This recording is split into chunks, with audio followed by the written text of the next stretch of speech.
That party would be A little canceled. bit, yeah. So it fast sure would. now. That This is so was inappropriate. 8, 9. Like cultural appropriation to the. Thank goodness you weren't dressed up.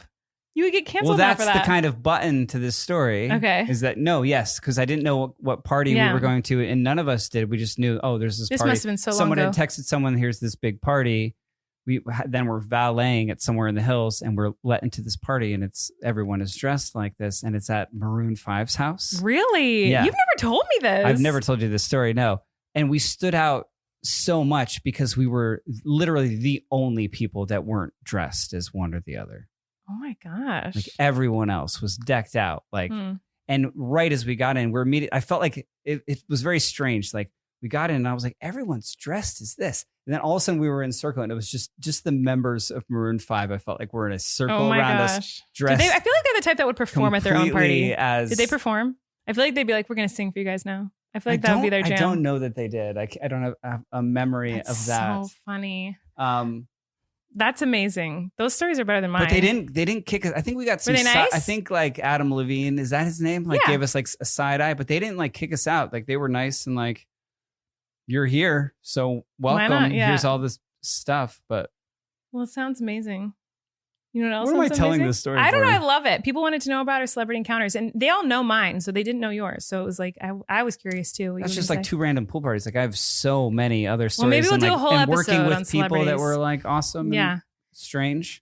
Yeah, I feel like I have horror stories of people being awful, but they're never like famous celebrities. It's always someone who thinks that they are more famous than they are. Do you know what I mean? Yeah. I have so many more stories than that. Those were just like, I think I went on like a pool party tangent. It's fine. You can do that. Okay. Pool parties are fun, but they can ruin your hair. And so it's a good thing that we're sponsored by someone who can help you. It's summertime. Your hair can get all busted. So it might be good to like start looking into some new hair products because, we've all heard of a phrase, the phrase good hair day.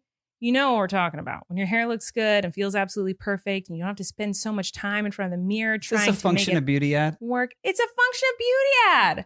Welcome back. If I use your products, then we love you guys. Function of Beauty makes hair care products that are 100% customized to your needs so you can turn your good hair days into good hair life. Whoa. Hey-o.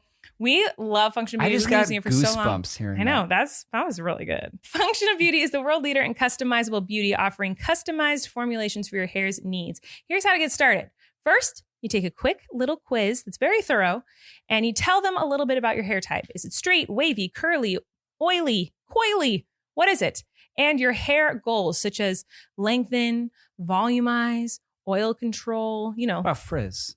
No, they got frizz. You can get frizz fixed. Frizz? Oh, they cover it all. Like the next thing I was about to say, love. Does your hair get frizzy in the winter? Oh, but oily in the summer? When the seasons change, so can your hair goals. Switch up your goals based on how your hair looks and feels, or keep your formula the same every single time. It's up to you. Next, you choose your color and your fragrance. I, of course, always go with purple, and I love lavender. It makes me feel like I'm at a day spa. But you can also go fragrance and dye-free if you would prefer that.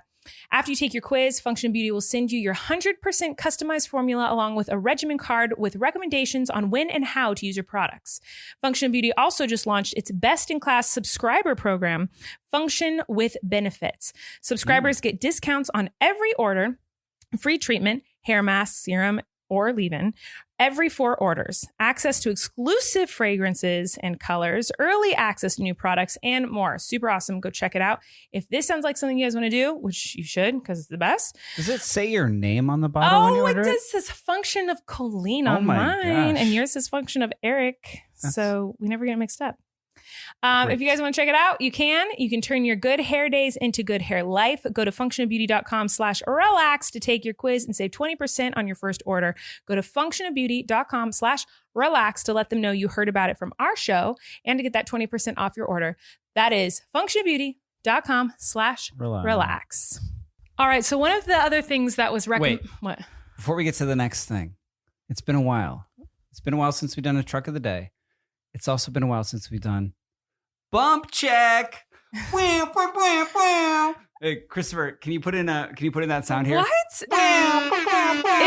been a while. Bump check. It's been a while because we've never done it. Have we ever done a bump check on our I don't know, but podcast? It's an audio medium. I think we did it one time. Here, so I will show you my bump check. And since this isn't a podcast where they listen to it, you have to describe it. Okay. So let's get some fun music going. Some time elevator. For a bump check. Defeats the purpose a little bit, love, when you go like, put in this sound and then you continue to just do the sound. I like, keep us talking about you putting in the sound and then the sound coming in. I think it's pleasing to me. So you're going to describe the bump as I show it because people are listening to this. They can't hear my bump. Okay, so here you go. She's standing up. She's wearing a lovely orange romper. It's reminding me of a basketball. Can I palm it? I don't even know if I could palm this. I couldn't dunk this, love. It's big.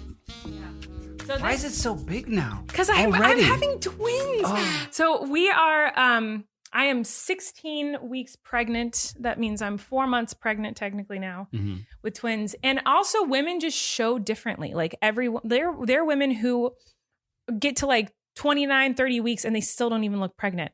I've always, with Flynn and with his pregnancy, I look very pregnant when I'm pregnant. Before my experience, if I were to imagine a 9-month pregnant you would have imagined woman, me right now. Yeah. And you look gorgeous, beautiful, like all those things. I'm talking specifically about your bump. Like I'm like, oh yeah, that's a 9-month pregnant woman. If you were in a TV show or a movie and you had like a belly or a fake belly, I would be like, oh yeah, I buy that. She's about to have a baby. Like the comparison with Flynn and this pregnancy, when I go like week by week and compare them, like it is significantly bigger. Like this bump is wild. I think just because my body's already been through it. So the skin's already stretched. My uterus is already stretched. Like everything knows what it's doing. Heard that happens. So like it happens faster. But on top of that, it's twins. And there's 2 placentas and 2 babies in there. But some days it like we'll wake up the next day and you'll get out of bed. Today this happened. Today I was like, it's huge. Shocked. I think there was something today about how we got in the car and you put your seatbelt on and the way the seatbelt then cut off your romper there. And it was just like, what's happening? How pregnant are you? Do we have the date wrong? We don't have the date wrong. We have the date right. But it's just, my body carries babies very forward. Like with Flynn, this happened. That makes sense. Okay. Like at the end of my pregnancy with Flynn, everyone was like, I still had a month to go. And people were like, are you having twins? This is the biggest pregnant stomach I've ever seen. My father was like, you're the most pregnant woman I've ever seen. I look so pregnant. And this one, like I already look how I looked when I was like 30 weeks pregnant with Flynn. And I'm not kidding, guys. We're at the point where like I said, I'm 16 weeks and my pregnancy apps still are like, she might be showing soon. You might be showing soon. It might be time to get some new clothes. Like you might need to start looking into like buying a little bit of it. Are your pants having a hard time buttoning? Like that's what my pregnancy apps say. And I'm like, I've been in maternity clothes since I was 6 weeks pregnant. It's like, it's insane. What do we have to look forward to? Like what is I am going to have the end game of this going to be? It's just we're going to need a table on wheels. That's a great idea. So I can walk around. I don't know. I am a little nervous about it because I've been watching a lot of videos of people, pregnant women and pregnant people who have twins, and their bodies are incredible. I can't believe our bodies can grow 2 humans at the same time. It's amazing. But it's also like, it looks CGI. But at the same time, it looks like bad CGI. It's crazy. There was one woman you showed me on TikTok who's pregnant with twins, and she was like very mobile. Like she was moving, but it was like, I don't understand how she didn't tip over. And then, it was. I don't know, but I'm nervous, but I'm just trying to take it one day at a time. Like I was saying before we started talking about my pregnantness, that has been bump check. Oh my God. A lot of people wanted us to talk about ghost stories, and we're going to run out of time. So this is going to have to wait. But like Should we do a ghost story episode? I think so. Cause how this started was Flynn started saying that he could see a ghost. Oh, cherry picker. And it was really creepy. And we found out later what he was talking about. But like, he was like, I see a ghost. There's a ghost in my room. I saw a ghost at the beach. It's way more. It was a little girl. Yeah, no, well, what it was we were both putting him to bed at the same time, which doesn't happen that often. Like, you know what I mean? Usually we take turns. But we were both in there in the pitch black dark with him, and he's laying in bed in between us, and we're like trying to get ready to get him to sleep. And he goes, who's that? Who's over there? There's a ghost in there. And we were like, what? There's a ghost over there. And so I started asking questions. I lost it. Yeah. Erik just went silent. But I was like trying to. I was terrified. I didn't want him to be scared. Terrified me. So I was like, he has a big imagination. And I was like, could just be he's making stuff up. He could see a shadow. He could see a ghost. I don't know, but I don't want him to freak out. So I was like, oh, is it a kid? Or is it a man or an adult? And he's like, it's a little girl. It's a little girl.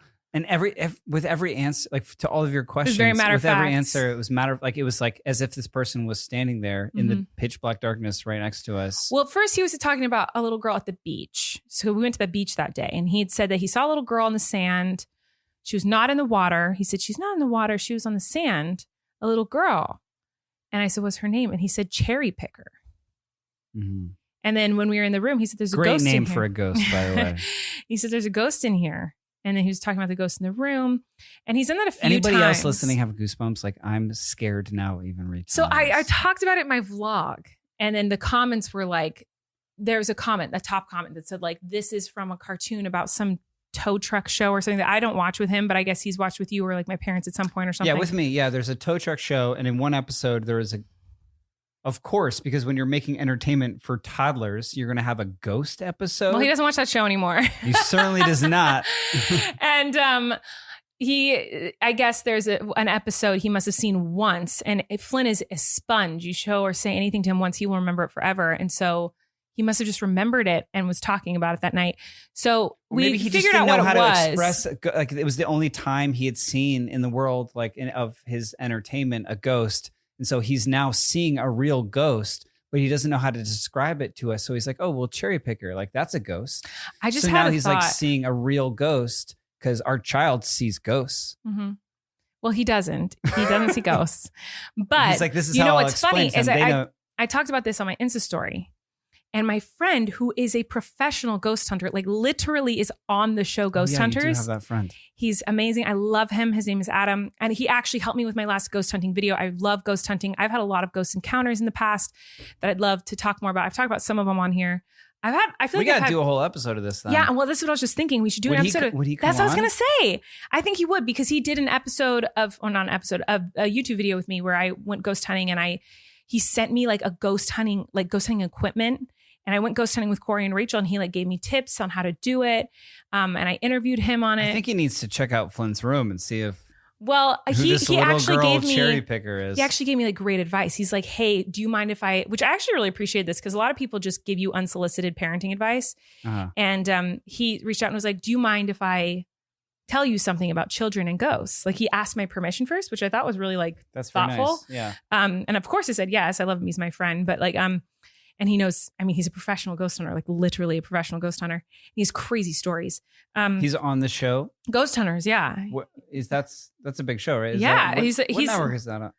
I think it's Switch, but I know at some point it was like Discovery. I don't know. I should know this. Like I feel like show. a very bad friend that I'm not saying. I'm very aware of and have heard of Ghost Hunters. But yeah. Well, anyway, he's lovely. And he sent me this long thing all about children and ghosts and how to approach kids when they think they see ghosts or talk to ghosts or what. But before I knew, he was like, I can almost guarantee you that he saw ghosts on a TV show, and that is what he's talking about. That's so relieving to me. Because he said kids don't know what a ghost is. So if a kid says, I saw a ghost, they don't know what a ghost is. So, and when kids see ghosts, they're not going to say, I see a ghost. They're going to say, there's a little girl, or there's a little boy, or there's a man. Yeah, I totally, in that moment, as he was saying it, I was like, this is The Sixth Sense. Like, I'm living that movie. So we wanted to do a whole episode on it, and then we just kind of forgot about it. And, but a lot of people said they wanted it. So maybe we'll do an episode all about my ghost experiences, your ghost experiences, paranormal experiences, crazy stories we've heard, and maybe talk to him. I was watching, what's that show? Unsolved Mysteries. Mm-hmm. There's a reboot of it, which our executive producer on Haters Back Off is an executive producer on that show. Mm-hmm. And, so we watched to support him, and also it's a great show. And there was a really fascinating episode on the tsunamis that happened. I didn't see that one. You watched that one without me. Yeah. It was so good. I gotta watch that. This is all about ghost stories. We're watching that tonight. Yeah, you got to watch it. It's so good. So basically, like, I'm not going to spoil a bunch of it. You guys should go check it out. It's great. But it was so fascinating to hear about all the ghost stories that happened after that tsunami happened. And what the most interesting one to me, maybe I'm not watching because it. there's proof of it. There's like actual proof, but there's all these cab drivers who have reported, and their meters going, and they like do the ride where they pick up someone and they tell them where to go. And when the cab driver gets there, they're not in